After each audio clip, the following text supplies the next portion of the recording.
Welcome to the KO Boxing Show. Haven't we got a massive show tonight? None other than Demarcus, Chop Corley, all the way from Las Vegas, 51 wins, the ex-WBO world champion. Welcome to the KO Boxing Show. Appreciate you having me. Thanks a lot.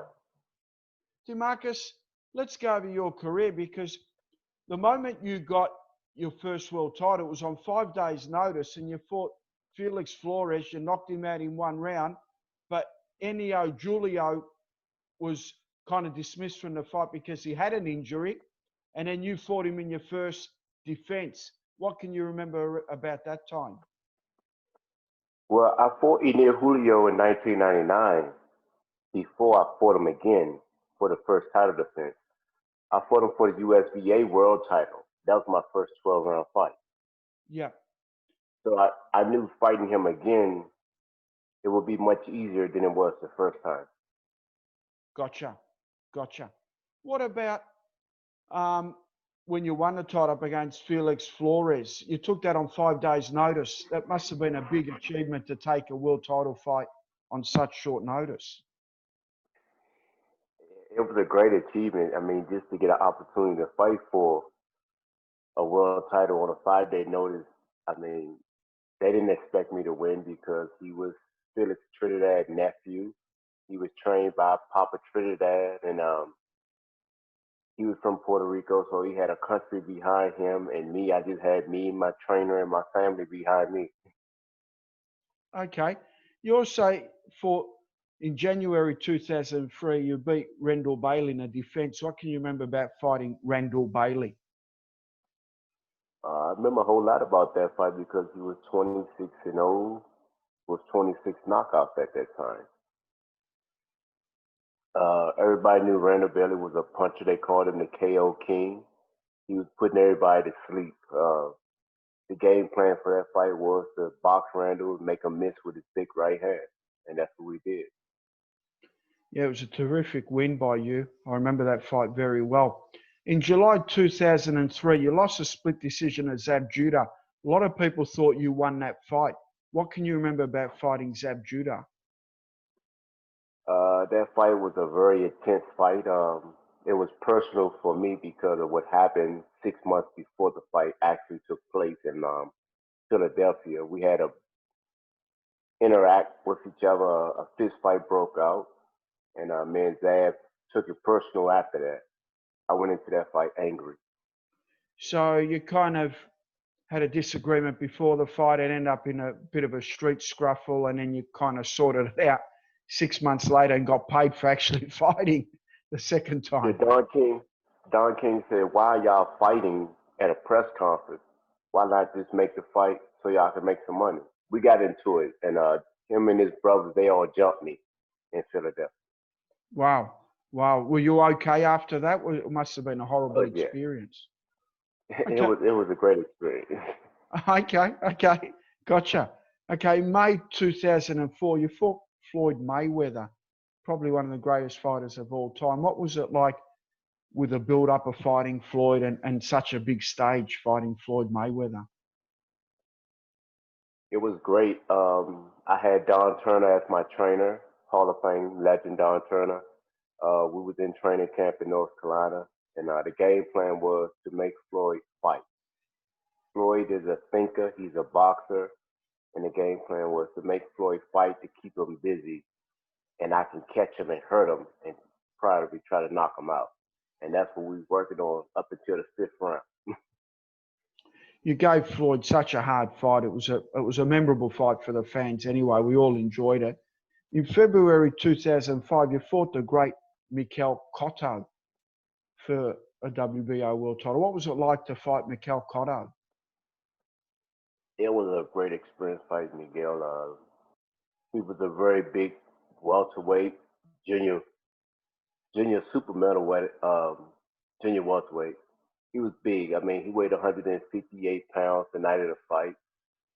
He barely made weight. The game plan was to take KOto in the later rounds so I can get him in trouble and hurt him even more to get the knockout.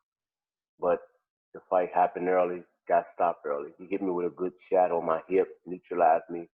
I wasn't able to move. and the fight got stopped. Okay, okay. You fought so many entertaining fights. In August 2010, you fought Marcos Maidana, who was such a charismatic fighter himself. What can you remember about the experience of fighting Marcos Maidana? I went to Argentina to fight him in his hometown, in his country, and I won that fight. And there's another fight I won over there also when I fought Ruslan Provodnikov. But Maidana, he can't beat a boxer. If you can box him, you can beat him. And that was the game plan. I boxed him. I thought I won, but when you're fighting a fighter and the country and the promoter, you got to knock him out. Yeah, very well said. In January 2011, you fought Lucas Matthysse. What can you remember about that fight? He's a hell of a puncher as well, isn't he? A way hell of a puncher. I mean, they call him the machine for a reason. He was just too big. I was too small. It was like a tsunami.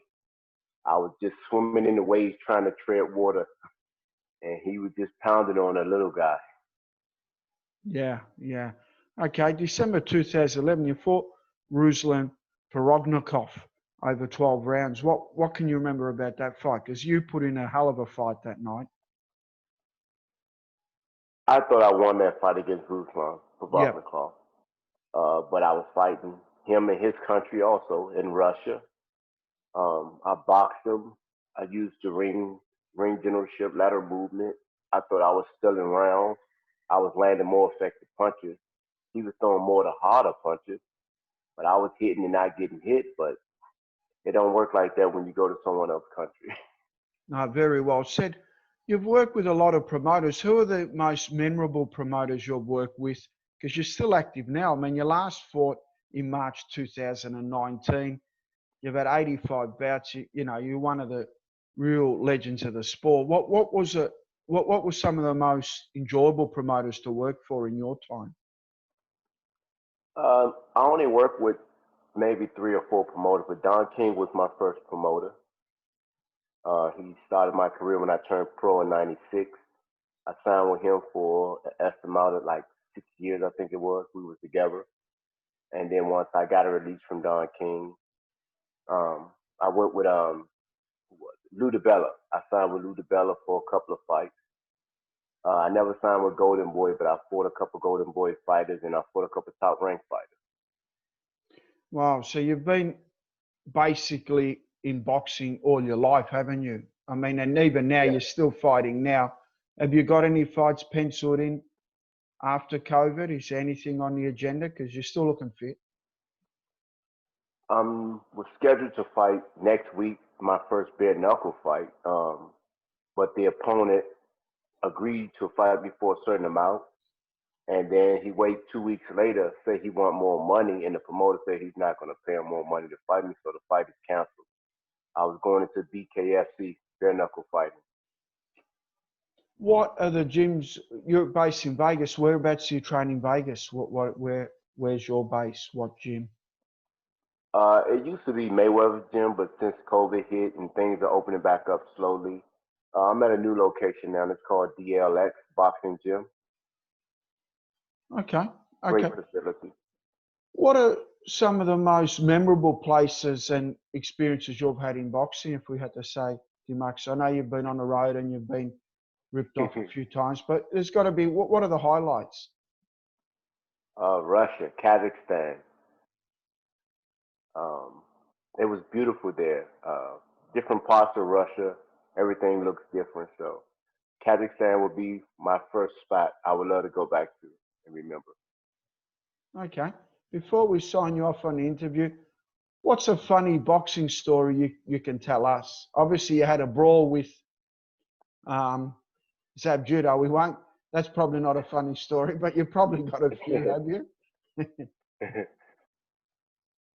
I would remember back in the amateurs when we used to meet up in the nationals up in Colorado Springs for the U.S. Opens, and all the young fighters would get together and we all get in one room and we just shoot dice. Oh. We shoot crap for money. Me, Floyd, Nate Jones, Terrence Crawford. Oh man, it was a ball. James Baker, a lot of DC fighters, a lot of fighters from out of town. So you've got a lot of Those was a stories, good time. yeah, and a lot of memories, and probably a lot of bets back then too. There'll be a few dollars Yeah. changing hands. Well, with boxing now, how do you see the future of boxing? Who are the stars that we should look out for? Who are going to be the next pay-per-view stars? There's a couple of them already. Earl Spence, Terrence Crawford, um, Lucas Matthysse, the Machine. He's the Matrix. Um, Teofimo Lopez, they're fighting each other. You got a lot of great young prospects. Shakur Stevens, Danny Garcia, he's getting ready to fight Earl. I mean, the list can go on and on, but Devin Haney, Yeah, Devontae Davis, Tank, yeah, Ryan Garcia, he's another great knockout artist, putting young fighters to sleep. yeah. It's a massive, massive period we've got in boxing, and I'm sure you'll have a few more fights. Chop chop. I can just see it in your eyes. You're not willing to hang up the Oh, yeah. gloves yet. Who are Nah, you I'm still tipping at? competing. Who are you tipping out of Mike Tyson and Roy Jones Jr.? Mike is going to go in there the first round and get loose, and then I think he's going to knock Roy out by the third round. Okay, gotcha. And do you think Floyd Mayweather, because I know you're good buddies with Floyd, will he ever fight Manny Pacquiao again and give Manny a rematch, or do you think Floyd's retired permanently? I mean, if the money's right, he'll come back and fight Manning again. But if the money's not right, Floyd's not going to do it. Yeah, good answer. Demarcus, Chop Chop Corley, thank you for your time. It's always a pleasure to interview a former world champion and a great of the sport. And keep up all the great work that you do. And you're still fit and you're still going to be fighting. So from everyone down under, thank you for your time. Thanks a lot. Appreciate you having me. Thank you.